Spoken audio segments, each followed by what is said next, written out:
Et maintenant, le championnat du monde des rallyes, parlons du San Remo. Le San Remo, une décision un petit peu dure, étant donné que maintenant, les pilotes sont obligés d'aller se départager à l'Olympus Rally. Pour nous, pilotes français, l'année prochaine, une ouverture dans le championnat du monde des groupes A. Ça sera à nous d'aller prouver qu'un pilote français peut aller aussi vite qu'un pilote finlandais sur la terre et sur la neige. Donc rendez-vous la saison prochaine.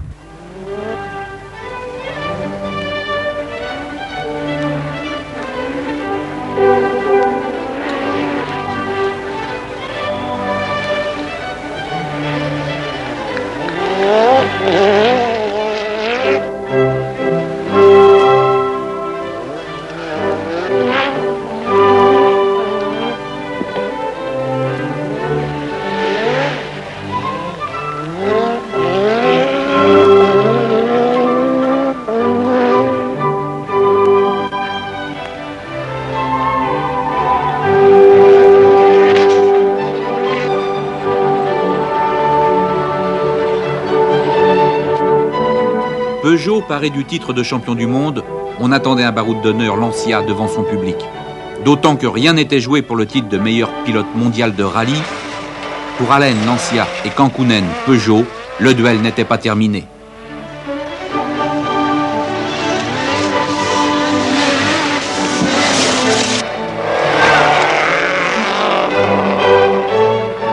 Sabi et Zanussi trustèrent les meilleurs temps sur asphalte dans les premières spéciales. Rien que de plus normal, à chacun son truc.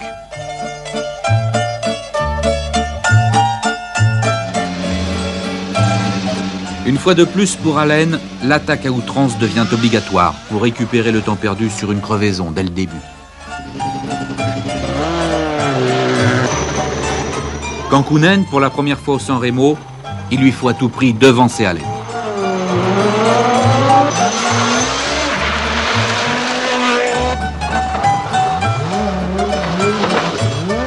Dès le début de la seconde étape, Zanussi est en difficulté sur une touchette.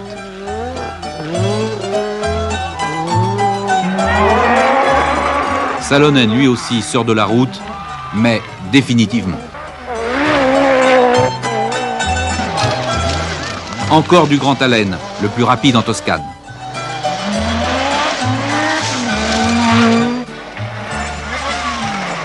Serrato fait mieux que de contrer Zanussi. Ils se battent tous les deux pour le championnat d'Italie. Biasion ne peut rester indifférent à l'enthousiasme de son public. Le chant du cygne pour Agnotti, la 11 Turbo Groupe A n'est pas encore au mieux de sa fiabilité. Ce qui rend la tâche plus aisée pour Ericsson.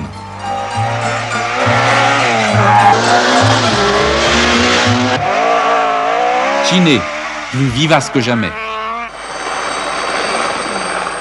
Lui, c'est Fiorio, le fils du patron de l'écurie Lancia. Et pour une fois, qui va rapido Valentano. De temps en temps, il y a des hélicoptères qui nous passent un peu trop près. Et là, cette fois-ci, il y en avait un qui nous a vraiment rasé et qui nous a soulevé de la poussière au point de être obligé de freiner parce qu'on ne savait plus où on était.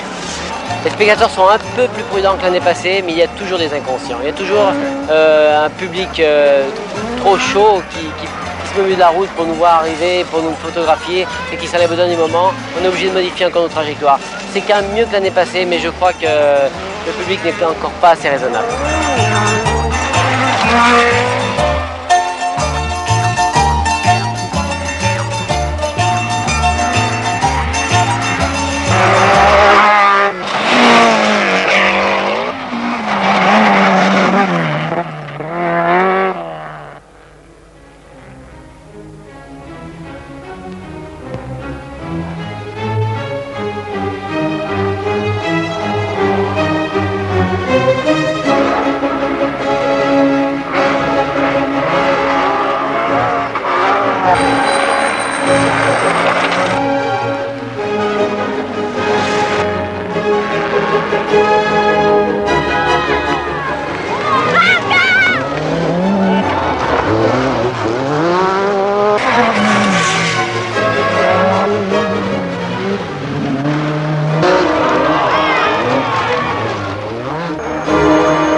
Moins puissantes que les Lancia et les Peugeot, les métros, notamment celles de Wilson, vont toujours se montrer menaçantes.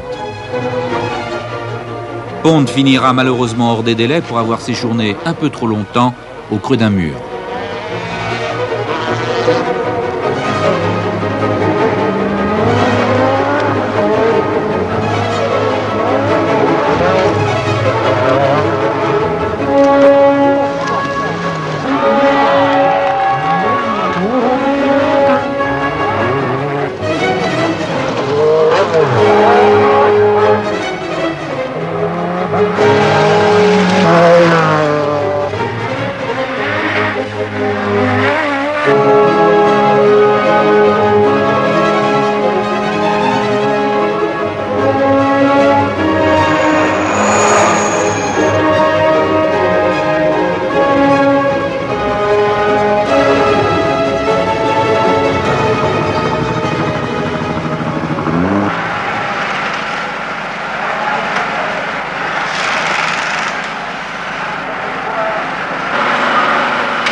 Une remise en état des véhicules à la fin de la 3e étape, mais ce travail va s'avérer inutile.